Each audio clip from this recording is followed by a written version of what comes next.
gente, tudo bem? Estamos começando mais um podcast especial aqui da nossa turma da Angaad. E o tema de hoje é um tema importantíssimo e muito, aquele assunto que a gente precisa tratar sempre, que é desinstituição do poder familiar. E, obviamente, temos aqui a nossa companhia de sempre, que é o nosso amigo Gilson. E Opa, hoje pessoal. o nosso convidado super especial é o André Tuma Delbim Ferreira, que é promotor de justiça em Minas Gerais, com atuação nas áreas de defesa de educação e de crianças e adolescentes. Ele é ex-coordenador do Proinfância, que é o Fórum Nacional dos Membros do Ministério Público da Infância e da Adolescência. Ele é membro dos grupos de trabalho de Conselho Tutelar e de Convivência Familiar do CNPM, o Conselho Nacional do Ministério Público, cofundador e integrante do GIPA, que é o Grupo Interinstitucional Pró-Adoção. E, óbvio, o mais importante de todos vem aqui para o final, ele é o pai do Dudu. Então, seja bem-vindo, obrigado por ter aceitado esse nosso convite, André, e estamos muito felizes de ter a sua companhia aqui com a gente. Oi, Danilo, oi, Gilson. Imagina, a alegria é minha, mas você tem toda a razão. A gente deixa para o final a questão do pai do Dudu, porque ela de fato é a mais importante, de longe a que eu mais gosto de fazer, a que eu mais gosto de exercer. Pode ter tudo que é papel, fazer tudo que for, a que eu mais curto, a que eu mais me identifico é ser pai do Dudu mesmo. E é onde a gente traz e aprende mais e muito mais experiências com essa troca gigante, né?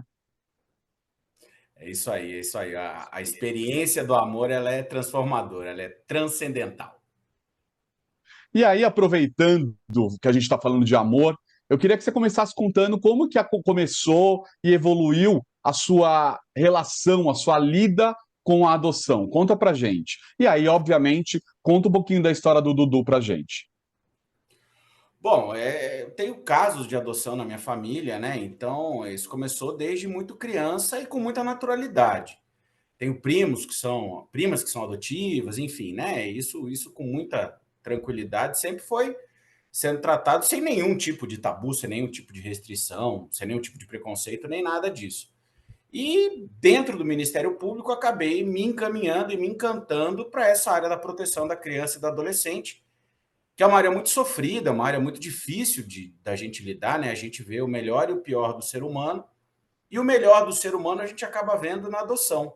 Então, de todas as mazelas que a gente vê, né, na área da defesa da criança e do adolescente, muito do melhor para se fazer, né, muito do filé mignon dessa área que é tão difícil, tão árdua, é justamente a adoção, né, que é você poder dar esse caminho, né, fazer esse encaminhamento das crianças e dos adolescentes para as famílias que vão as amar profundamente, e elas também vão amar essas famílias de maneira incondicional. Então, naturalmente, como é a parte mais gostosa de uma área tão desértica, de uma área tão árdua, a gente vai se aproximando, a gente vai se apaixonando, porque é o mais gostoso de fazer.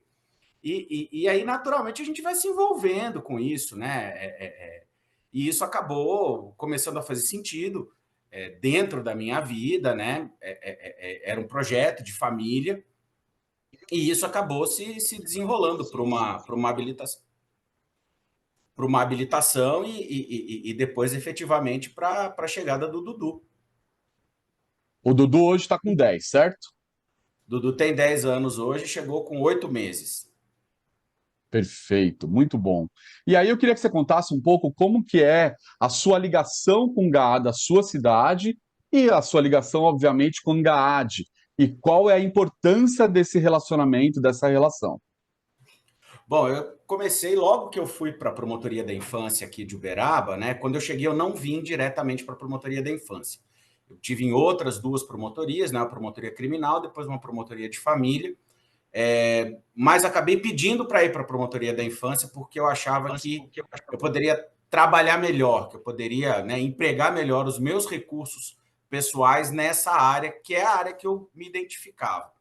E logo no comecinho, a gente estava passando, né, por esse momento de fundação do nosso grupo de apoio aqui de Uberaba, que é o GRAAL, né, o conhecido GRAAL. que hoje, né, tem uma outra estrutura totalmente diferente, era um grupo mais artesanal, por assim dizer, né? As pessoas dependiam muito dessa boa vontade, como acontece com a grande maioria dos GAAs, e essa ligação muito próxima, né, se tornou uma ligação que extrapolou muito a questão profissional, né? Nós nos tornamos amigos de todos os componentes do GRAAL, passamos a participar do GRAAL não só por essa questão do empenho profissional, como também por conta dessas ligações afetivas pessoais, e isso naturalmente transbordou para a Angaad através da presença nos ENAPAs. Eu me lembro até hoje, né, dos primeiros ENAPAs. O que eu fui foi em Belo Horizonte, né? O Dudu tinha acabado de chegar, ou seja, há mais de 10 anos eu tenho frequentado esse ambiente que se multiplica em muitos amigos, em muitas ligações profissionais, em muitos contatos E vira positivos. família, né, André? Vira uma grande família, né? É um aprendizado, assim. Eu sei que eu tenho 2 grandes compromissos no ano. Primeiro é o Congresso do Pro Infância, né, que é essa Associação Nacional dos Promotores de Justiça de Defesa da Criança e do Adolescente, que eu também tive a sorte de ajudar a fundar, e o ENAPA.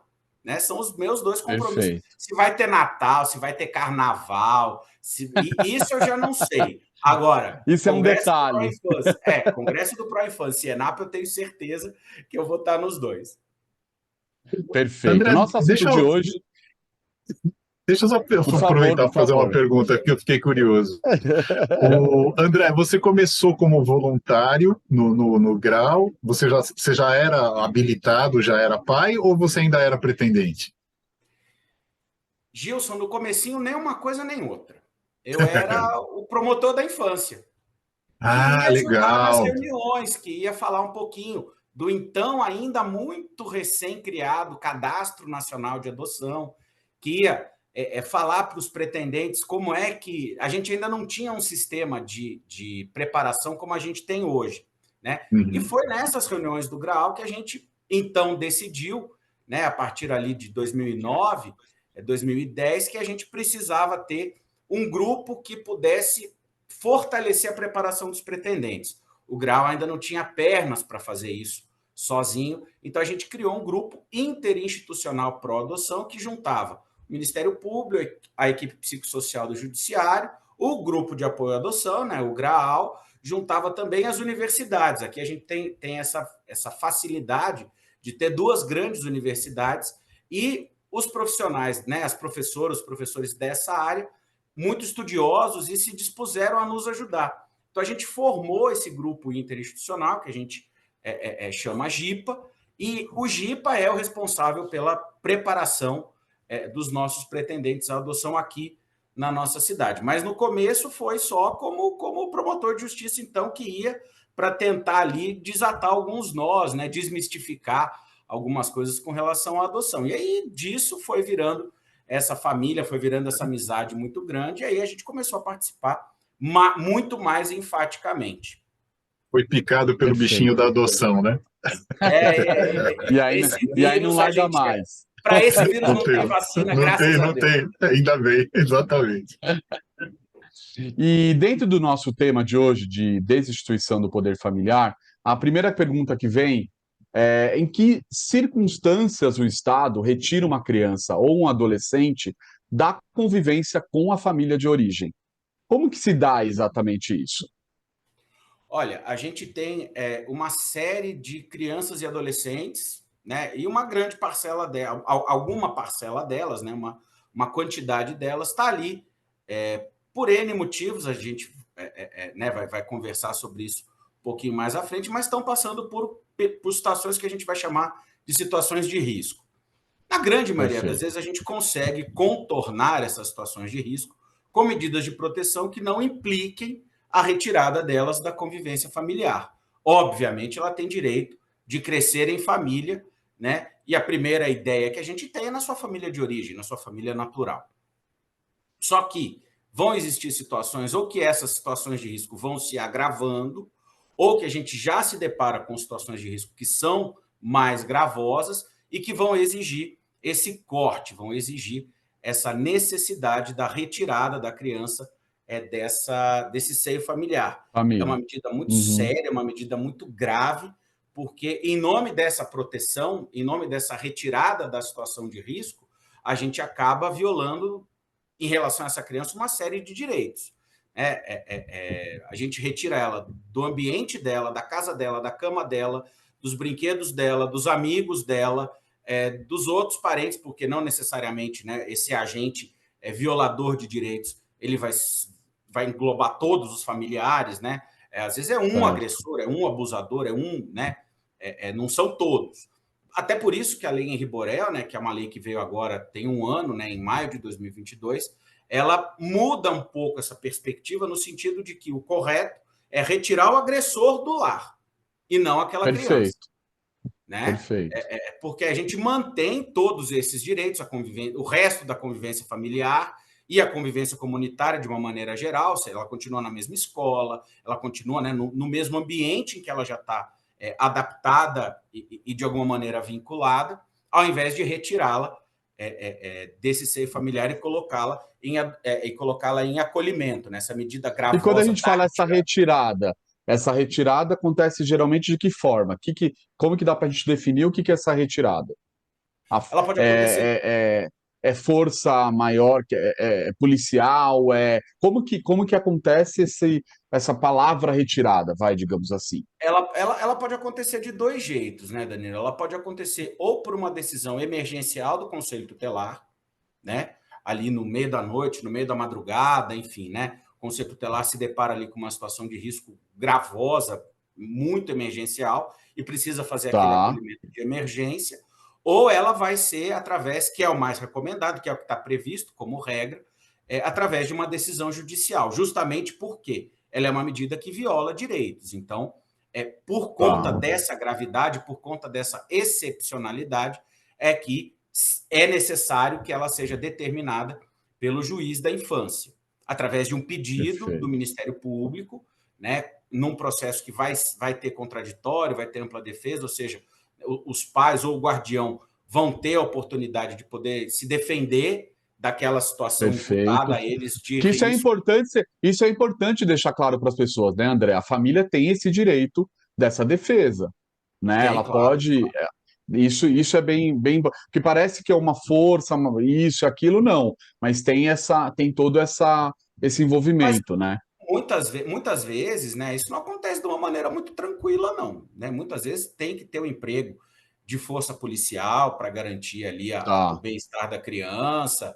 Né? Muitas vezes são situações traumáticas mesmo. Né? Na verdade, a grande maioria das vezes isso vai envolver, né? Como isso envolve um rompimento muito severo com a tá criança, certo. né, isso vai gerar uma situação de trauma, vai gerar uma situação que vai precisar ser trabalhada com a criança posteriormente. Perfeito. E me conta uma coisa, dá para a gente ter uma ideia aí de como é esse perfil dessa família que costuma acontecer isso? Como que você enxerga? E eu queria que se você tem algum caso que você poderia trazer para a gente, só para a gente ter uma ideia aí. Bom, o perfil genérico são famílias em situação de vulnerabilidade, por ausências de políticas públicas, no mais das vezes, mas não só, porque se a gente fosse traçar essa linha de uma maneira definitiva, né, a gente também estaria generalizando a pobreza como um fator de potencial risco, e não é. Né? Perfeito, Muitas e tá muitas certo. famílias cuidam, apesar de toda a pobreza, apesar de a despeito de toda essa vulnerabilidade social, cuidam bem e muito bem dos seus filhos. Né? Então, assim, isso não envolve só uma questão de vulnerabilidade social. Isso vai envolver uma questão de vulnerabilidade social, mas também vai envolver, muitas vezes, uma questão de inaptidão ou inabilidade para o exercício do cuidado paterno, do cuidado materno, desse cuidado parental de responsabilidade que se precisa ter com relação a essas crianças e a esses adolescentes. Como a gente falou, a gente vai tentar outras estratégias antes de chegar num momento de acolhimento que é muito gravoso, né? Mas existem situações, por exemplo, situações de violência sexual com conivência, por exemplo, dos genitores, situação de exploração sexual, situações de mendicância na rua, situações, né? N dessas situações podem gerar potencialmente essas questões de acolhimento. Tá certo. E, bom, e sabendo que essas pessoas, essas famílias estão passando por momentos difíceis, a rede social, socioassistencial, ela é eficiente, ela tem sido eficiente em apoiar, em construir possibilidades dessa recuperação? Como que você vê isso? Olha, num primeiro momento, a nossa ideia é sempre que a criança ou adolescente retorne para sua família de origem, que esse momento do acolhimento ele gere um impacto que possa girar essa roda, que possa fazer com que aqueles pais, aqueles responsáveis saiam daquele lugar de falta de cuidado Muda, né? e virem a chave. Que eles falam, opa, pera Perfeito. lá, pode até ser que eu achasse que não era tão sério, que não era, né? Mas, poxa, agora tiraram o meu filho. Então, em nome desse cuidado, né? Em nome desse amor, em nome de ter, né, a criança retornando para o convívio, que é o que acontece, no mais das vezes, as famílias acabam, sim, retornando para os trilhos, enfim. Quando a gente fala retornando para os trilhos, parece que é uma caixinha só em que todo mundo cabe. Não existe essa Uhum, história de família estruturada e desestruturada como um padrão, né? A família tem que ser funcional, tem que funcionar. Funcionar em qual perfeito. sentido? Em fornecer para aquela criança, para aquele adolescente, todos esses aspectos de cuidado e as condições básicas, pelo menos, para o desenvolvimento integral daquele ser humano que está em franco, né, em franca expansão, em franco desenvolvimento. Então, é nesse aspecto que a gente vai tentar. Várias delas conseguem, né? Outras não, outras não. Tá. E então há essa possibilidade, né, de transformação. Então, e é uma chance, são as chances que são dadas para as famílias. Que isso é bem importante, né, André? De você. Porque às vezes é um momento passageiro, às vezes é um momento de vida, né? Alguma coisa que pode ter uma mudança aí. Então, acreditar Ter e quadros voltar é importante, né? às vezes quadros ligados a desemprego, a crises conjugais, a dificuldades financeiras, a problemas de saúde mental, né? Todos esses quadros eles vão precisar de uma intervenção do Estado e às vezes muitos pais vão revelar que aquele momento traumático do acolhimento fez justamente com que eles pudessem acordar para a necessidade de se submeterem a um tratamento contra álcool, contra drogas, enfim muitas vezes de terem mesmo uma vida um pouco mais centrada no cuidado dos filhos, né? A gente vê muita gente tendo filho muito novo, né? A sexualidade cada Uhum. vez atingindo mais cedo a nossa juventude, então muitas vezes são crianças cuidando de crianças, e aí vão tentar terceirizar isso para os seus pais, que também não souberam cuidar direito dos seus filhos. Isso vira uma bola transgeracional Não ali, um aprendeu negócio a ser filho, não vai aprender a ser vai pai, e aí aprender a o ser pai, negócio. exatamente. É. E é Vira uma E problema André, bola. repetindo o problema, né? sim. E André, Como Tá. então dizia a a gente canção, tem que. problema puxando problema. É, André, a gente tem então que entender que esse processo de acolhimento, né, de recolher a criança e abrigar ela, ele sempre vai ser tratado como um período temporário, né? Quer dizer, a gente não pode, a gente sempre tem que pensar que essa criança ela está transitoriamente dentro de uma caixa de acolhimento. Quer dizer, ela não vai ficar por lá e ela não deve ficar por lá. E é aquela história que você falou, né? Quer dizer, a prioridade é devolver para a família biológica, família natural, ou então, se não tiver condição de voltar, aí sim. Mas a gente sempre tratar isso como um período temporário mesmo, né? Porque acho que as pessoas muitas vezes pensam que as crianças ficam lá eternamente. E não é isso, né? Não é para Ou isso que vão, serve. ou vão para esses abrigos e automaticamente já vão para adoção. Não é isso que acontece, certo? Certo, certo. A primeira ideia é sempre retornar com ela, fazer a reintegração familiar, que é como a gente chama. Eu acho que a palavra-chave aí, Gilson, é justamente essa, é transitoriedade. Criança chega de ré no acolhimento, chega pronta para ir embora. Tem que chegar pronta para ir embora. E a gente tem que tratar desse jeito. O maior perigo e o maior problema que a gente tem dentro do sistema de justiça é essa acomodação no falso sentido da proteção. Fala, bom, ela estava em situação de risco. Nós acolhemos, então agora ela está bem. Não, ela não está bem. Ela está longe de uma família. O que é um direito dela. O direito de crescer em família é de criança e adolescente, não é dos adultos, inclusive. Né? Esse direito está previsto para crianças e adolescentes. Então, ela tem que chegar, quando eu falo de ré pronta para ir embora, é o sistema trabalhando para que ela fique o menor tempo possível. A gente, obviamente, vai precisar de ter estudos técnicos, alguns acompanhamentos, para que essa virada de chave, se for acontecer, que aconteça no menor tempo possível, né, para que a criança seja reintegrada no menor tempo possível, mas a gente também precisa ter um critério técnico de muita segurança para que, se não for o caso, a gente encaminhe o mais rápido possível para a adoção, que a lei vai chamar de família substituta, mas é uma expressão horrorosa, né? Tá. Para que ela vá, ou para sua família natural ou extensa, ou nessa impossibilidade, que pode ser uma impossibilidade momentânea. E ela vai ser essa decisão vai ser tomada sempre dentro de um contexto histórico daquele momento, daquela família, naquela localidade, daquele jeito que ela se encontra. E aí a gente vai, Perfeito. então, tomar as providências, né? E aí entra, né, justamente a ação de destituição de poder familiar, para que essa criança seja colocada efetivamente em adoção, para que ela possa ser vista Tá. como uma criança, entre aspas, adotável. E além das instituições de acolhimento, André, há uma forma mais branda dessa colocação? Bom, tem uma modalidade menos gravosa, que se chama acolhimento familiar. O acolhimento familiar é uma modalidade de acolhimento em que o acolhimento não acontece nas instituições, nos antigos chamados orfanatos, nos abrigos ou Tá. casas lares, né?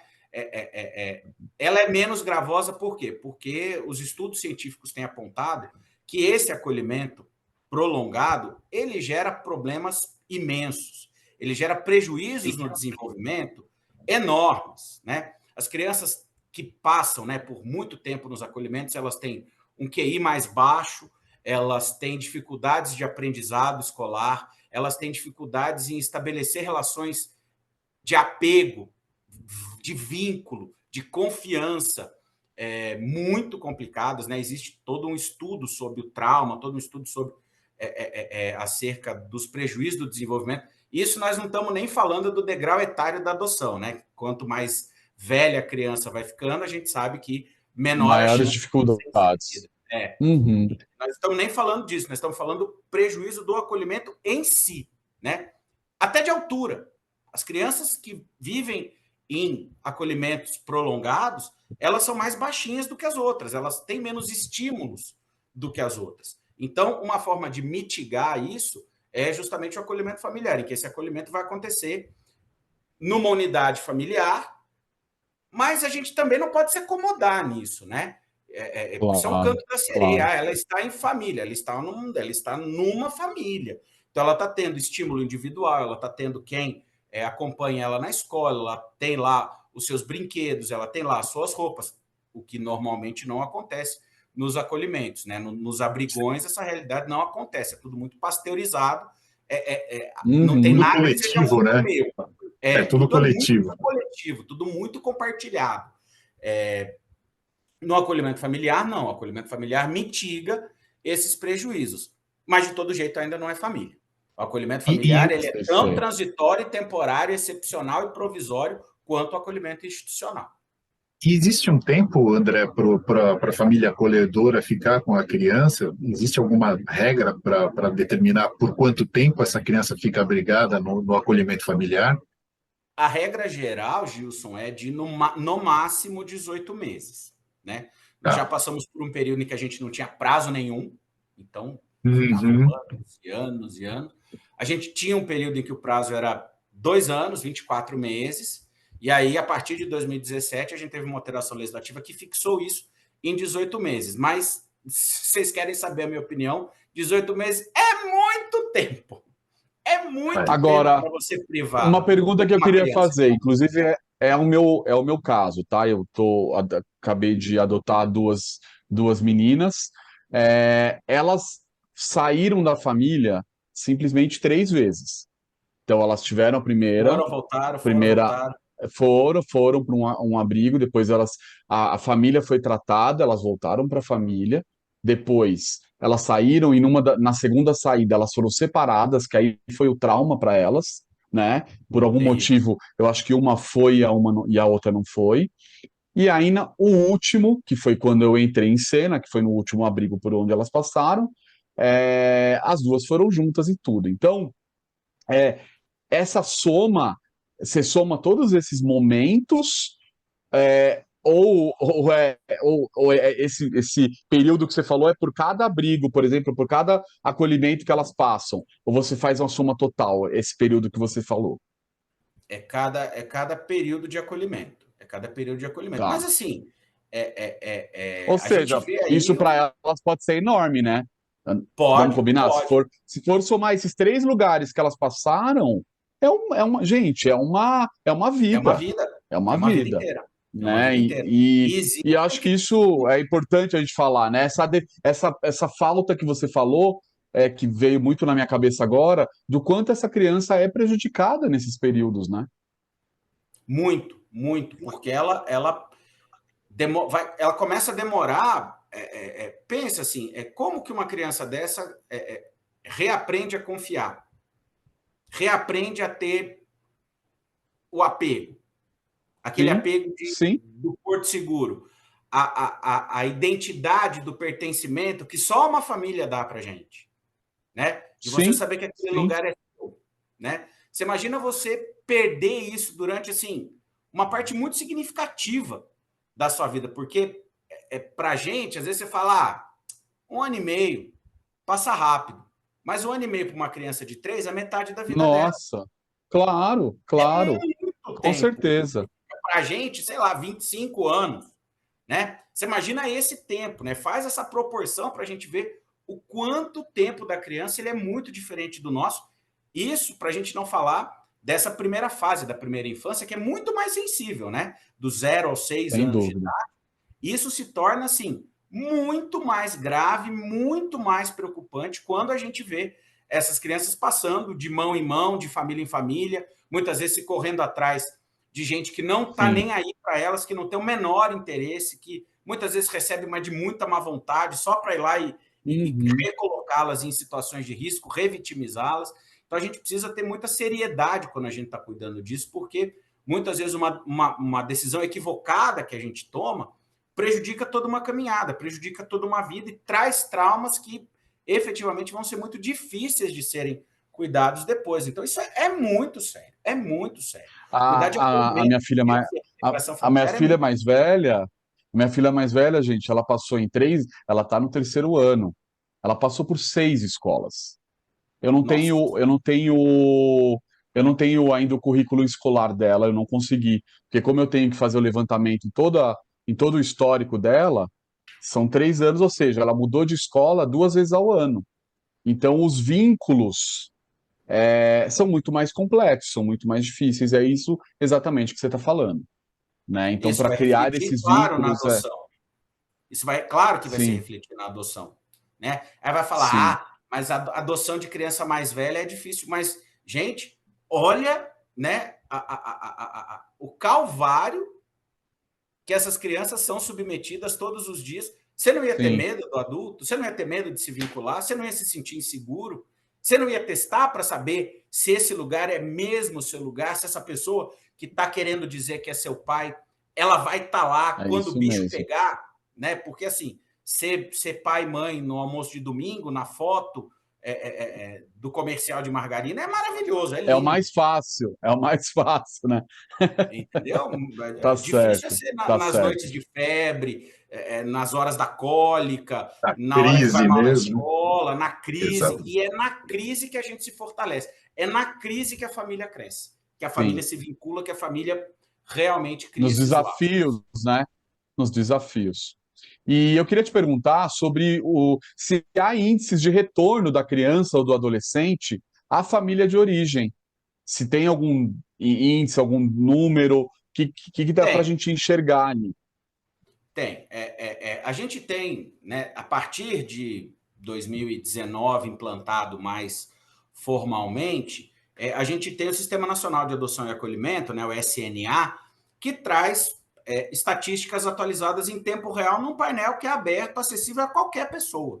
Sempre Perfeito. quando, né, nas épocas de 25 de maio, que a gente vai, né, falar mais de adoção, que a gente já fala o ano inteiro, a gente vai buscar esses números lá, né? Quantos pretendentes, quantas crianças disponíveis para adoção, essa matemática para tentar explicar a tal da conta que não fecha, né? Todas aquelas Pirâmide histórias. invertida, né? E lá tem um dado que nos mostra um pouco como isso funciona, né? Então, eles têm um dado lá Perfeito. que, a partir de 2019, foram mais ou menos 18.800 crianças para adoção. Foram adotadas desde 2019. E reintegradas nas famílias de origem, mais de 45 mil. Então, quando a gente fala que efetivamente, né, a gente tem um índice de reintegração bem mais expressivo, né, quase de 3 vezes mais do que crianças indo para adoção, é baseado nesses números que o SNA nos dá, que o SNA nos fornece. Perfeito. E aí eu queria te fazer uma pergunta, até para quem está numa fila de adoção, por exemplo, esperando por uma criança, um adolescente, que às vezes não entende essa conta. Então, esse número que você citou desse tempo que a criança é tirada da família, é o que faz essa fila ficar. é, as pessoas esperarem mais. Você acha que esse é um dos motivos? O que que. Porque eu vi que você deixou aí também um comentário seu que você acha que esse tempo é muito grande desses meses, né? Que Eu poderia acho que ser. porque assim, todo tempo é muito grande. Todo tempo de uma Sim, criança sem família é grande. Um dia que a criança fique a mais sem família é um crime contra ela, né? É o crime de subtração de amor, é um crime de subtração de sonho, é um crime de subtração de colo, é um crime de subtração de beijo, de abraço, né? Então, assim, e muitas vezes a gente se acomoda nessa ideia da proteção. Essa que é a minha grande preocupação, né? Porque a gente acha, não, tá tudo bem, ela tá lá em família. Não tá, não tá. Ainda que no acolhimento familiar, ainda que na família acolhedora, aquela não é a família dela, não é a família em tá que certo. ela vai se sentir pertencente. Então, eu acho que a gente, né, nesse balanço, né, você me perguntou sobre o prazo máximo é esse, mas eu acho que as equipes têm condições, né? Se a gente tiver gente para trabalhar, né, se o sistema tiver gente para trabalhar, a gente consegue produzir esses laudos para dizer, e aí tratar o acolhimento efetivamente de forma transitória, como o Gilson, né, pontuou de uma maneira Perfeito. acertadíssima. Se ela volta para a família de origem ou se ela vai para adoção. Qualquer uma das Tá. duas, que seja com segurança e que seja rápido. Que seja rápido. Perfeito. Perfeito. E aí, uma pergunta importante: quais problemas decorrem da indefinição da situação desse acolhido? O que a gente tem aí de problema? A gente tem essa questão do prejuízo do acolhimento prolongado, que a gente já conversou, e a gente vai enfrentar essa questão do degrau etário da adoção, porque, assim, Tá. você me perguntou quais fatores, né? Eu acho que tem 2 grandes fatores. Primeiro, é uma questão ligada ao perfil dos adotantes, né? Inegavelmente.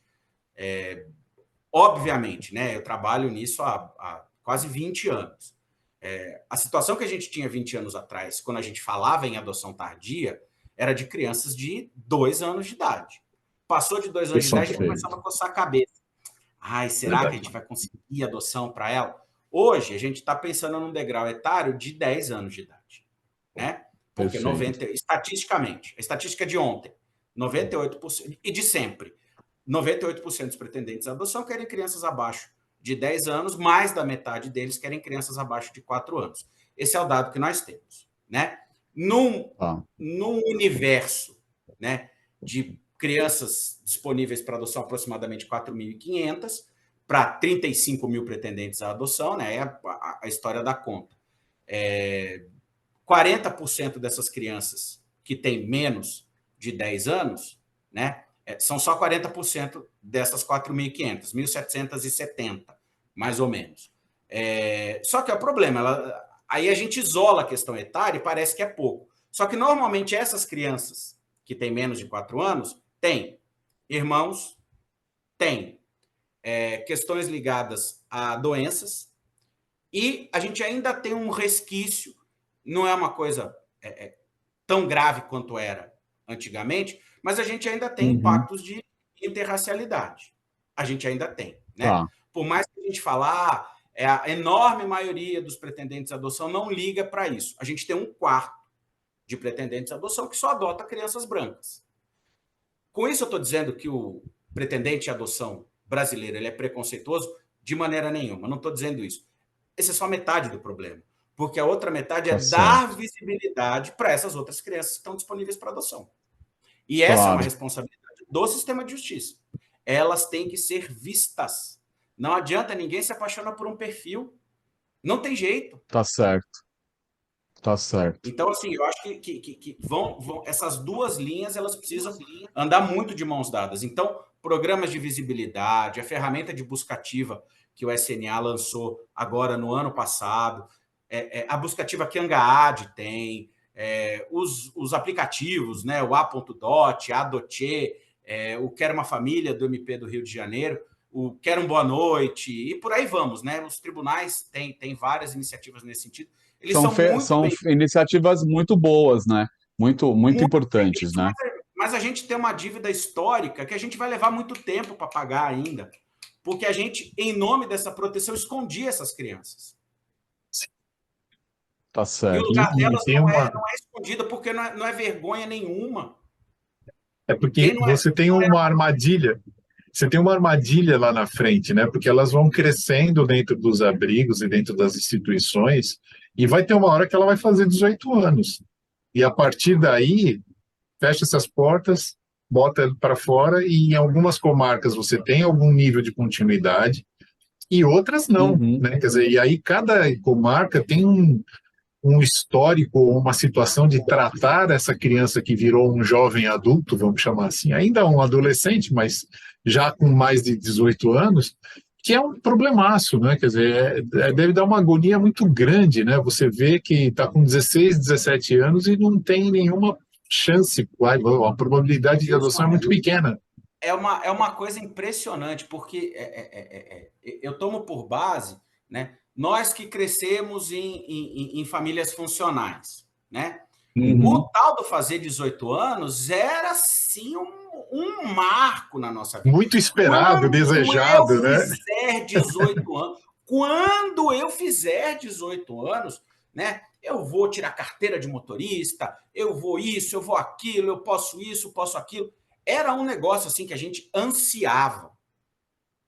Esses adolescentes institucionalizados, a única coisa Eles que têm medo dos 18 anos, é né? pavor. Não é medo, não, é pavor. É pavor. Porque aí se estabelece um contrato o mais nefasto possível de que esses adolescentes, esses jovens, entram com a bunda e o Estado entra com o pé. Então, eles são chutados para fora dos acolhimentos. E assim, na grande maioria das vezes, sem nenhum tipo de preparação. Porque, veja, o ambiente institucionalizante, ele te desprepara. Por quê? Porque a gente, né? Você tinha que ir fazer uma compra no supermercado. Essas crianças e adolescentes não vão. Por quê? Porque da tal hora a comida está na mesa. A gente aprendeu a cozinhar, elas não podem ficar perto do fogão. A gente aprendeu a arrumar nossas coisas. Lá eles têm faxineira que cuida de tudo, arrumadeira que cuida de tudo. A gente aprendeu a pegar ônibus. Elas têm motorista que leva, o motorista da van leva, o motorista da van traz. Né? A gente ia na padaria comprar um pão, elas não vão. Então sai assim, num nível de despreparação para a vida, né? Que é quase criminoso a gente mandar esses jovens embora assim. Não que essa bolha seja boa, mas é criado quase dentro de uma bolha. E quando você vai para um convívio familiar, você não sabe o que é obrigação, o que é dever, o que é direito, né? No abrigo que eu encontrei as minhas duas filhas, tiveram várias situações lá durante os 3 meses que eu tive de aproximação de adolescentes fazendo 18 anos e indo embora.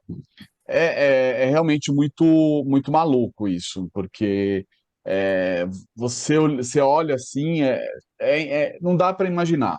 Só que agora, eu não sei qual é o tamanho disso, que eu vi que duas adolescentes lá, elas foram para uma casa, que eu não sei se isso é Estado, eu não sei quem que oferece, para receber esses adolescentes que acabaram de completar 18 anos.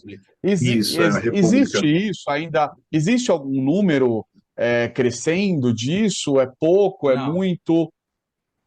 não, até porque quando a gente aprofunda um pouco mais, né, a respeito disso, isso não, qualitativamente não agrega nada.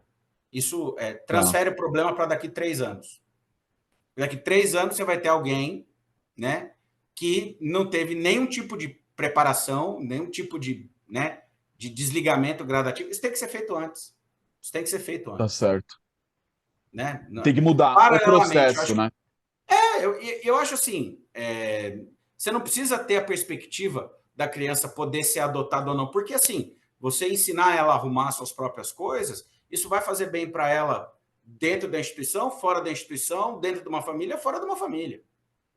Isso independe. Tá certo, tá certo. E a destituição do poder familiar acontece dentro de um processo judicial, né? Quando, como e ela é baseada em quê? Como que esse processo acontece? A destituição do poder familiar ela é uma ação que visa dar condição de adotabilidade para a criança e para o adolescente. Ela é essa virada de chave, né? Ela tem N motivos. Tá, Abandono, castigo imoderado, crime dos pais contra os filhos, enfim, uma série de motivos.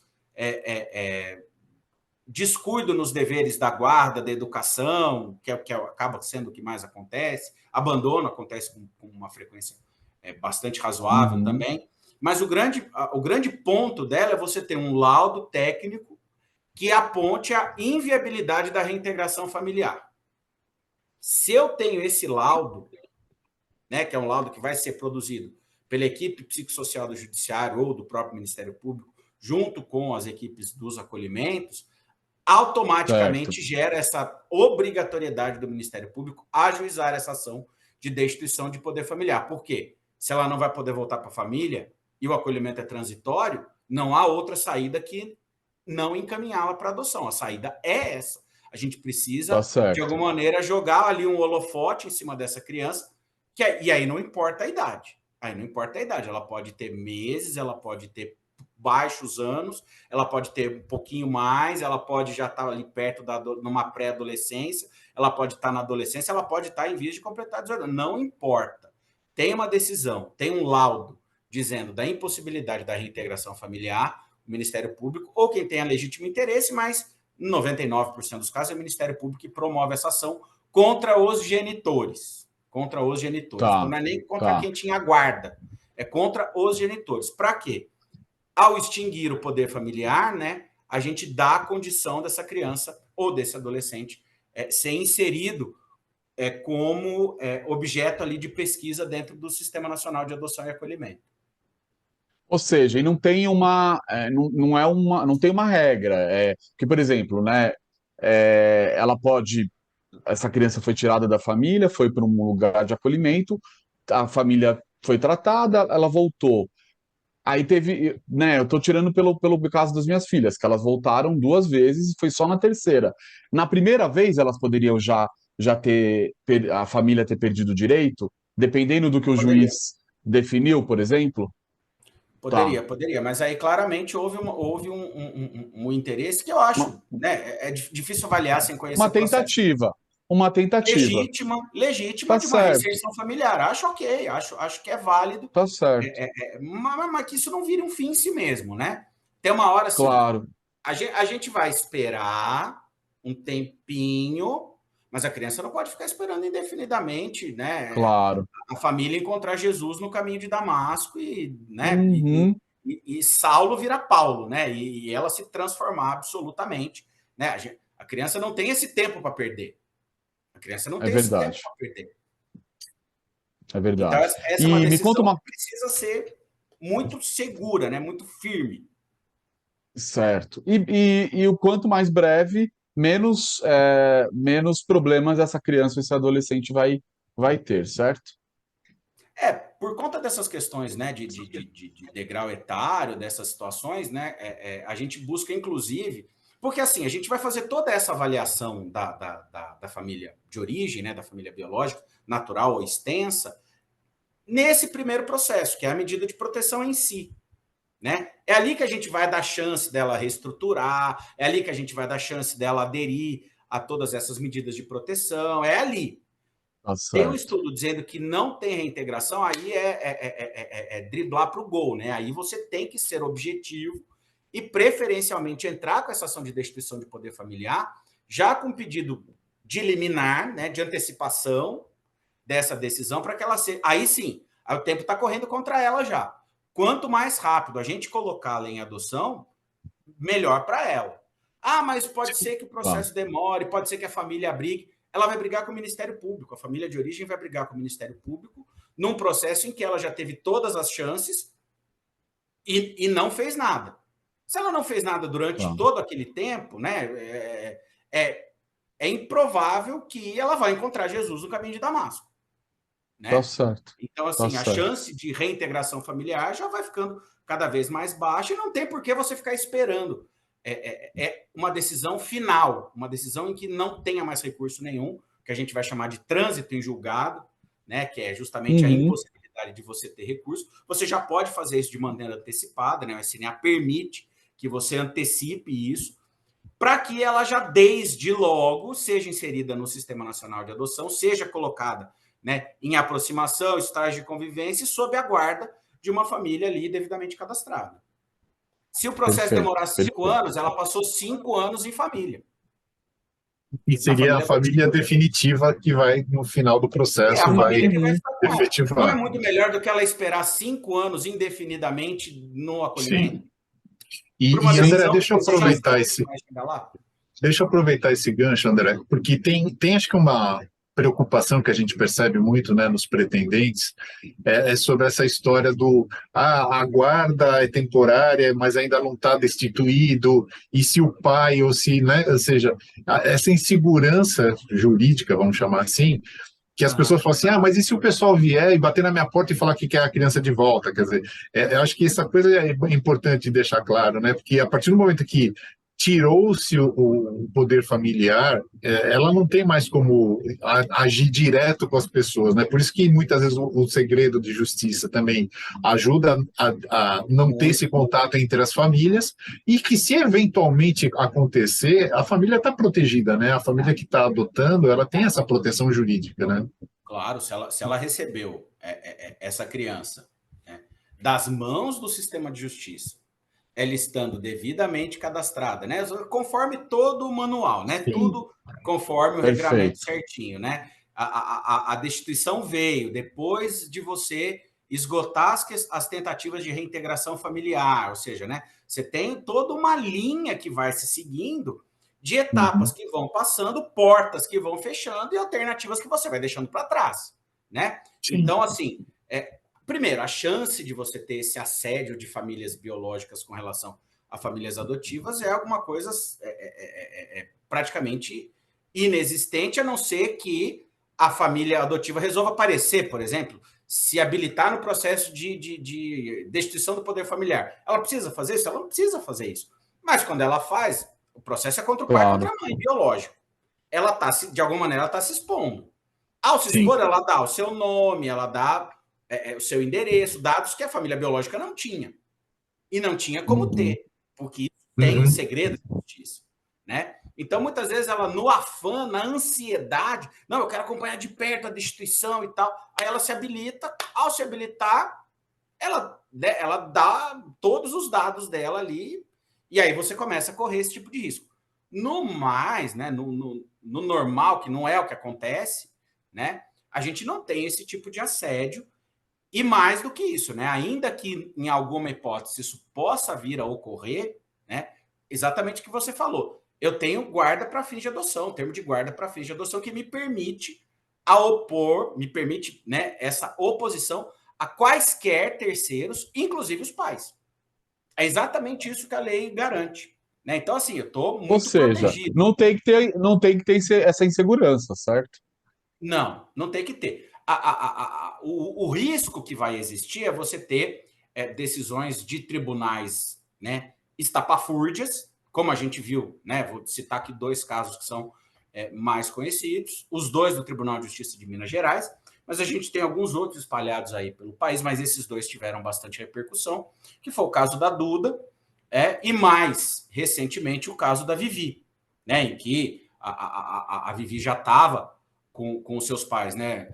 Já há 6 anos, né? Ou seja, já tinha sido tentado tudo para reintegração familiar e tal, e aí, do nada, o Tribunal de Justiça resolve cancelar essa guarda e dar a guarda para a avó, que a criança nem se lembrava, nem conhecia, um absurdo, uma coisa assim, sem pé nem cabeça, que foi revertido muito, de uma maneira assim, isso gerou um estresse, gerou um sofrimento, gerou essa angústia de, e agora o que eu vou fazer, né? Uma decisão sem pé nem cabeça. E eu me lembro que encontrei com eles num congresso estadual de adoção em Belo Horizonte, eles vieram me contar a história, ainda não tinha essa decisão do tribunal. Eu falei, imagina, vocês estão com a criança já há 5 anos na época. Ainda demorou um tempinho até ter essa... Eu falei, fica tranquilo, imagina, em time que ganha, ninguém mexe, né? Aí vem o tribunal, dá uma decisão estapafúrdia, né? Isso movimentou todo o sistema de adoção. Fora da casinha. Total. Isso foi revertido pelo STJ. A Duda e a Vivi estão devidamente, tá tudo certo, tá tudo tranquilo. Então, né, apesar desse momento aí de insegurança, essas decisões fora da casinha foram revertidas, foram consertadas, e as duas estão com as suas famílias. Isso acho que é a grande mensagem, né, André? Porque quando a gente segue o processo, né, e as pessoas muitas vezes criticam muito o processo, que é lento, que é, né, moroso e tal, mas a segurança que você tem, né, como adotante, e a própria criança, né, que a gente sempre tem que lembrar que isso é tudo para o benefício e para o melhor, né, cuidado da criança. Então, a gente faz o processo direitinho, né, com os trâmites legais, isso dá uma segurança muito grande para todo mundo, né? Então, o que a gente, né, eu sempre brinco que eu falo assim, olha, antigamente falava sobre adoção, era um negócio meio escondido e tal. Agora fala-se muito e às vezes fala-se errado, né? Então, a televisão mostra muito, a novela aborda muito, e às vezes é umas situações que você fala assim, cara, essa coisa não ajuda nada, ela só confunde a cabeça das pessoas, né? Então, muitas vezes começa aquela coisa de uma obra de ficção, né? E as pessoas começam a fazer a sua história, teorizar em cima de uma ficção. E aí a gente tem muito que tomar cuidado com isso, né? Que assim, a adoção, quando você faz os trâmites legais, você tem um monte de segurança e nada te impede ou nada também, né, que assim, a criança em si, ela tem o direito de conhecer a família, ela tem o direito de fazer as visitas se ela tiver vontade, ou seja, isso é sempre pensando pela criança, né? Então a gente tem que também lembrar que a gente está cuidando de uma criança que tem história, né? A gente não pode negar a história dela. A gente adultiza muito essas situações, né? A gente tem que adotar a criança e a sua história, né? É evidente que tem. Do mesmo jeito que a gente quer impor goela abaixo, que ela aceite a nossa história, né? Porque a gente também tem a nossa mochila, né? Quem disse que a gente é tão perfeito a ponto da gente querer escolher tanto? Será que se a gente fosse ouvir as nossas crianças, elas iam querer, né? O perfil seria esse nosso mesmo? Né? Se a gente tivesse para ser adotado, se a gente ia ser adotado, né? Se elas iam adotar, se nossos filhos iriam adotar a gente, né? A gente está chegando ao fim, e aí tem uma pergunta justamente sobre isso no nosso final, que é, né, a adoção é irrevogável. O que é isso? Bom, essa explicação que a gente estava falando, certo? É totalmente para sempre, né? Uma vez estabelecido esse vínculo, juridicamente estabelecido, né?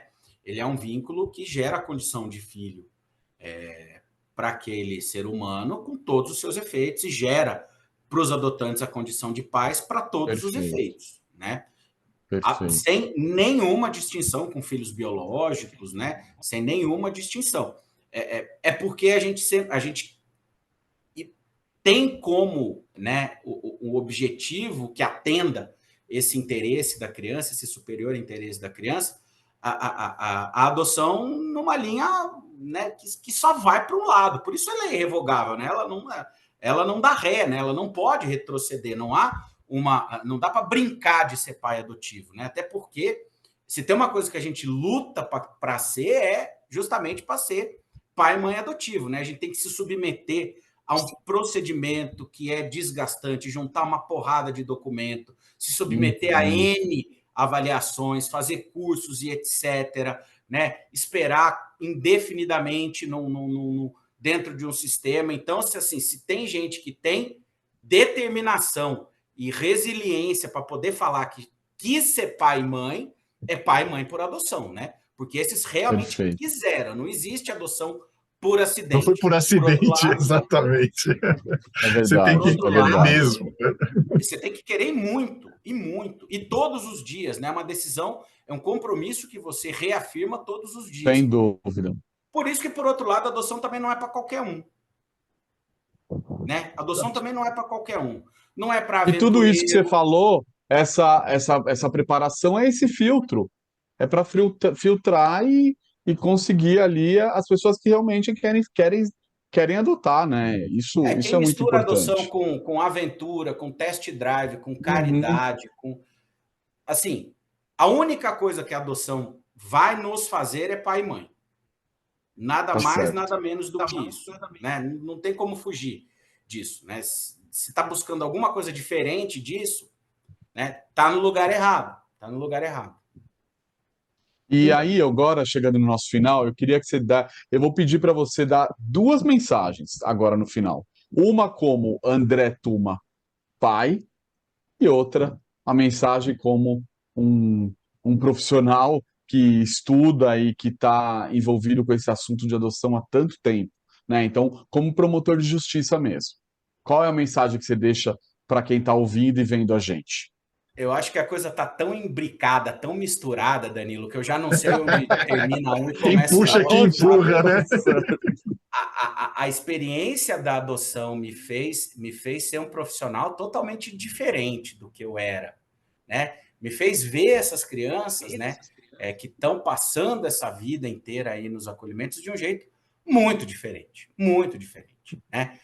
O que eu posso dizer é que o sistema de justiça trabalha bem quando atrapalha pouco, né? A gente vai muito bem quando a gente atrapalha pouco, no sentido de potencializar esses encontros da maneira mais rápida possível. Porque, de alguma maneira, eu tenho isso muito, muito claro em mim, de que esses encontros de almas, eles já estão em algum lugar do universo, em algum lugar do cosmos, escritos. Eles já estão pré-determinados, né? Então, são encontros que acontecerão. Por isso que eu falo, quando a gente trabalha bem, a gente atrapalha pouco, porque assim, a gente, né? O processo anda rápido até. Embarrera o menos possível para que isso aconteça o mais rápido possível. Mas assim, eu acho que essa vivência do amor pela adoção, ela é muito transformadora, né? Essa experiência do amor, né? Esse gostar, esse aprender todo dia, esse ensinar todo dia, é alguma coisa, isso sim, que nos transforma em seres humanos melhores. Isso eu acho, sem dúvida, que é um contato que a gente tem com o inefável, que é uma coisa assim, é difícil explicar para quem não é pai por adoção ou mãe por adoção, para quem não vive isso. Mas, ao contrário, ao passo de que quem entende perfeitamente o que eu estou falando, né? Putz, é isso mesmo, né? É esse negócio que não dá para explicar, né? É essa força esse vício, estranha, né? Esse vício que a gente tem. E cada vez que a gente está mais envolvido, a gente vai entrando, né? O assunto faz parte, a gente vai tentando fazer alguma coisa, né?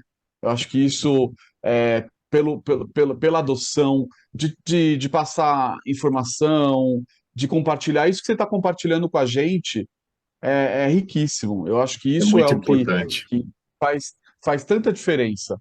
Né? Quem está entrando na fila, quem está optando por adotar, quem tá aguardando, ou que está ouvindo a gente, certamente vai deixar o coração muito mais quente, sem dúvida. Né? E assim, como profissional, eu diria assim, a gente trabalha, a gente dá a cara por um sistema que a gente acredita. Né? Perfeito. A gente não estaria trabalhando nisso se a gente não apostasse todas as nossas fichas nisso. Né? Então, assim, a gente tem muito que melhorar e eu sou muito crítico do sistema de justiça, como dá para perceber facilmente, né? Porque eu acho que a gente demora demais, eu acho a gente lerdo demais, eu acho a gente acomodado demais Eu acho que a gente não se incomoda o suficiente quanto a gente deveria se incomodar por essas crianças, né? Mas eu acho que a gente tem caminhado. A gente falava das questões de adoção tardia, né? Se a gente passou desse patamar de 2 anos para 10 anos, isso não é um favor, isso não é um milagre que o sistema de justiça fez, não. Esse é um trabalho dos grupos de apoio à adoção. Então, porque mostram, dão a cara para mostrar a adoção como ela é de verdade. Então, assim, é nossa obrigação ter o máximo respeito pelos grupos de apoio à adoção. Eu sou, assim, um apoiador até debaixo d'água de grupo de apoio à adoção, porque eu sei o quanto que o sistema de adoção naquelas cidades que tem grupo de apoio, ele se transforma. O quanto a vida dessas crianças e adolescentes que estão vivendo sem família se transforma nas cidades em que existem grupos de apoio à adoção.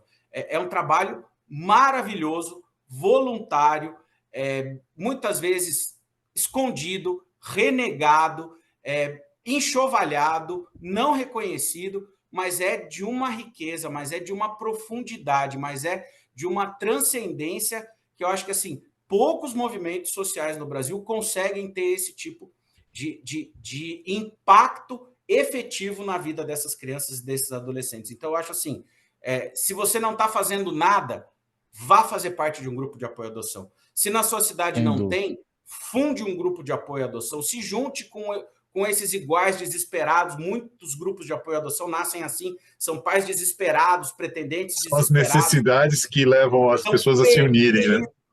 Não sabem o que fazer. A ANGAAD está aí para isso. A ANGAAD tem, né, todo um corpo de profissionais que ajudam a estruturar os grupos de apoio. E eu digo assim, o quanto que ter um grupo de apoio na minha cidade aqui, na cidade que eu trabalho, faz diferença na vida dessas crianças e desses adolescentes.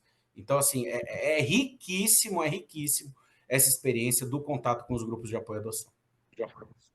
E que bom que você está trazendo esse olhar da justiça, né, para os grupos de adoção. Isso significa que essa sensibilidade está crescendo cada vez mais, né? Então, isso é muito bom de ver, é muito bom de saber que essa luz está cada vez, né? A gente está vendo uma luz cada vez melhor aí no fim do túnel, né? E você trazendo esse olhar também de profissional.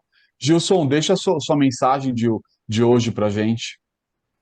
Legal. Eu acho que, assim, mais um programa, mais uma lição mega importante, né? Assim, a gente aprendeu muito aqui sobre essa parte de segurança né, jurídica, toda essa parte de entender do lado de lá também qual o trabalho, o quanto esse trabalho ele é rigoroso, o quanto ele é crítico, né, André? Porque tomar uma decisão antecipada ou acelerada, você pode prejudicar algumas famílias, você pode prejudicar algumas crianças, né? Eu sempre falo de uma situação e é sempre, né, quase uma brincadeira que eu falo que a adoção não deixa de ser um sequestro autorizado, né? Você tira ela de um lugar, bota em outro, e aí depois de uma semana que a criança chama de pai e mãe, né? Então fala assim, cara, não é assim, né? Então ela tem todo um processo e esse processo tem que ser respeitado, né? Então acho que isso foi muito legal. Obrigado, André, pela sua participação. É muito importante a gente entender todo o ecossistema, né? A gente conhece muitas vezes do lado de cá, né, do lado dos grupos, dos pretendentes, algum pouco mais sobre o pós-adoção, mas o trâmite, né, do que leva a criança a estar disponível para adoção é muito importante a gente ter consciência disso. Obrigado, André. Sensacional. Obrigado, André. Obrigado, Gilson. Pessoal, vamos ficando por aqui. Então, muito obrigado. E eu queria fazer um convite, reforçar aqui o que o André falou, da importância da participação dos grupos de apoio, né? O site do ANGAAD tem tudo isso, então é só entrar lá, se informar e também fazer um convite para vocês ouvirem e assistirem os episódios anteriores que a gente fez aqui com todo carinho e que vocês compartilhem, passem para os amigos. E esse grupo, esse grande grupo que a gente está formando de informação e de conteúdo faz bastante diferença. Até mais, gente. Obrigado. Valeu, pessoal. Grande abraço, até mais. Beijo no coração.